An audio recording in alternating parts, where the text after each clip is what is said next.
बघ, मी त्यांना जाऊन बोलेन, त्यांची माफी मागेन, सगळं करेन. आणि अगं जर सगळं सुरळीत झालं तर लग्न कधी तोंडावर येईल हे कळणार सुद्धा नाही आपल्याला.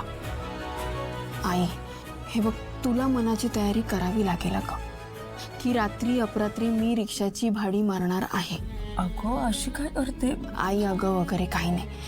अगं पैसे जास्त सुटतील आणि आपल्याला आपल्या ताईचं लग्न थाटामाटात करून द्यायचं आहे, हो की नाही? नाही नाही, तू एकटी मुलगी अशी रात्रीची रिक्षाची भाडी मारणार आणि काही झालं म्हणजे? नाही नको अगं. आणि ते बाकीचे रिक्षावाले, त्यांनी तुला काही त्रास दिला तर? नाही, हे बघ, आपल्याला झेपेल तसं आपण लग्न करून देऊ, पण तू असं नको करू. आई, असं काहीही होणार नाहीये. दादा नंतर या घराचा मुलगा मी आहे. प्रीतीताई, तुझी, कीर्तीची जबाबदारी माझ्यावर आहे. आई, तुझा हात माझ्या पाठीवर असेल ना तर ही जबाबदारी मी अगदी सहजपणे पार पाडेन. त्यामुळे तू बाई स्ट्रॉंग राहा. बरं बाई, सगळं नीट होणार आहे. आई, निघायचं? अरे कुठे निघालात तुम्ही? काही नाही अगं, इथेच मार्केटमध्ये जाऊन येतो, म्हणजे आईला जरा बरं वाटेल. बरं मग मी सोडू का तुम्हाला? चला, उन्हाचं कुठे जाणार आता? नाही नाही, कशाला, इथेच नाक्यावर तर चाललोय. राहू दे. नक्की? हो. आई बघ. हं, जाऊ तर. बरं मग मी निघते आता, मला उशीर होतोय. हं, चौकस जा. नीट जा. हो. उदा गाई उदा उदा. दादा एक मिनिट जरा.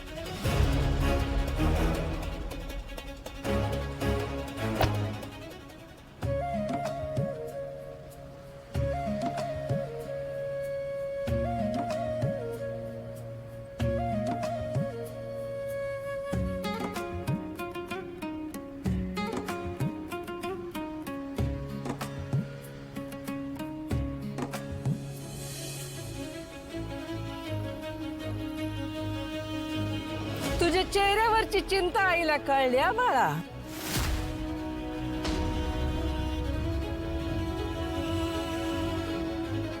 वाटा दोन दिसत्यात खरं, पर सावली चुकीच्या दिशेने खेचायला लागली. चुकीचं पाऊल टाकलंस तर रस्ता नाही, खड्डा लागल.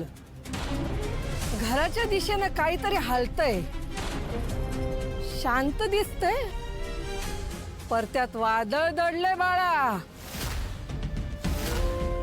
कुठला बी निर्णय घाईनं घेतलास तर इग्नच घरात नांदा येईल. तुझ्या घराच्या दिशेनं पावलं येताना दिसत्यात.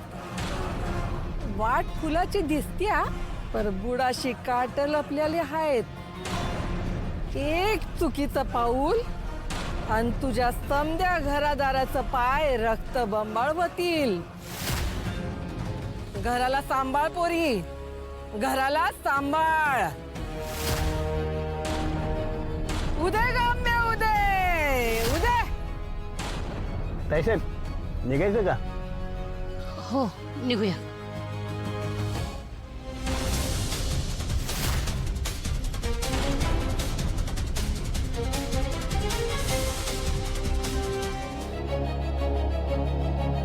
दादा, मला तुझ्याशी अत्यंत महत्वाचं बोलायचं आहे. हो, बोल बोल, काय म्हणायचंय?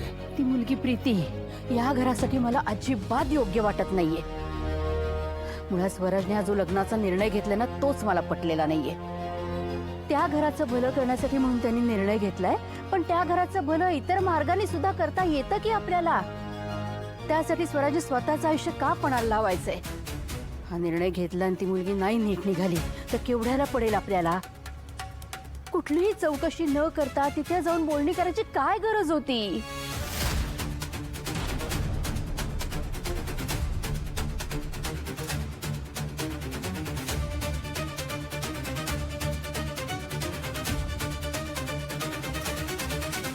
भावनेच्या भरात घेतलेले निर्णय फसतात, चुकतात असं तूच म्हणतोस ना? मग तू का वागतोयस असा? त्या मुलीबद्दल आपल्याला असं काय माहिती आहे की स्वराचं लग्न आपण तिच्याशी लावून द्यायचंय? ती वागते कशी, बोलते कशी, राहते कशी, तिचे विचार काय आहेत, आवडी काय आहेत, आपल्याला काहीही माहिती नाहीये. मग कुठल्या आधारावर तिला सून म्हणून या घरात आणणार आहोत आपण? दादा,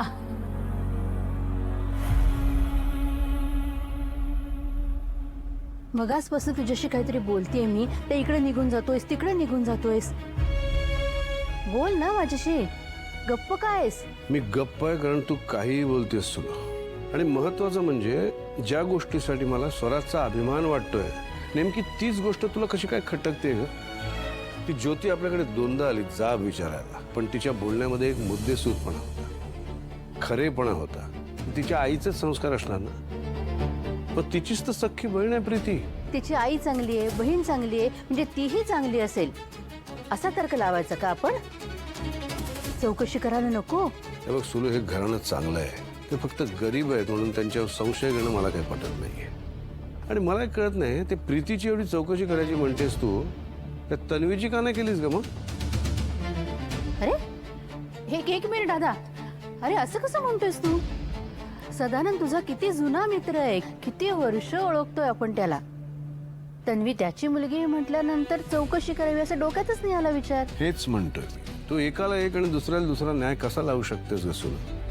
सदानंद चांगला आहे म्हणून त्याची मुलगी चांगली आहे गृहीत धरलंस तू, पण मग प्रीतीची आई, प्रीतीची बहीण चांगली आहे तर प्रीती का चांगली असू शकत नाही? हे असं शब्दात नको पकडू तू. अगं, शब्दात पकडण्याचा प्रश्नच नाही सुरू. तू काही बोलतेस. नाही, भीती वाटणं, काळजी वाटणं साहजिक आहे, पण म्हणून हे असं? अरे पण मी का म्हणते त्याचा तरी विचार कर. स्वराजचं भलं व्हावं एवढंच वाटतंय मला. आत्या आहे रे मी त्याची. आत्या आहेस, आई नाहीयेस.